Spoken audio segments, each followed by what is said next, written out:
જેતપુરમાં પરપ્રાંતીય શ્રમિકને heart attack આવ્યો હોવાની એક ઘટના પ્રકાશમાં આવી છે. જૂની સાંકડી ગામે સીમ વિસ્તારની વાડીમાં ખેત મજૂરી કરતા શ્રમિકને હાર્ટ એટેક આવતા જેતપુર સરકારી હોસ્પિટલ સારવાર અર્થે ખસેડવામાં આવ્યો હતો, જ્યાં ફરજ પરના ડોક્ટરે આ યુવકને મૃત જાહેર કર્યો હતો. હાલ તો જીતન ગંગારામ નામના 20 વર્ષીય યુવકને હાર્ટ એટેક આવતા પરિવાર શોકમાં ગરકાવ થયું છે. રાજ્યમાં છેલ્લા કેટલાક સમયથી યુવાનોમાં હાર્ટ એટેકનું પ્રમાણ વધી રહ્યું છે. કોરોના કાળ પછી સૌથી મોટી ઉપાધિ સમાન યુવાઓમાં હાર્ટ એટેકના કિસ્સાઓ વધી રહ્યા છે, જેને લઈને મેડિકલ જગત પણ ચિંતિત છે અને આ પાછળનું ચોક્કસ કારણ જાણવા માટે મથામણ કરી રહ્યું છે.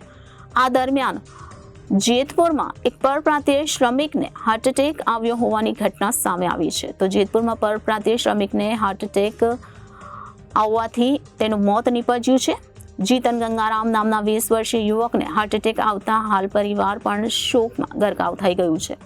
મળતી માહિતી મુજબ જૂની સાંકડી ગામે સીમ વિસ્તારની વાડીમાં ખેત મજૂરી કરતા શ્રમિકને હાર્ટ એટેક આવતા તેને જેતપુર સરકારી હોસ્પિટલમાં સારવાર અર્થે ખસેડવામાં આવ્યો હતો, જ્યાં ફરજ પરના ડોક્ટરે તેને મૃત જાહેર કર્યો હતો. હાલ તો જીતન ગંગારામ નામના 20 વર્ષીય યુવકને હાર્ટ એટેક આવતા પરિવારમાં શોક ફેલાયો છે. Bureau report Janadesh news, Jetpur.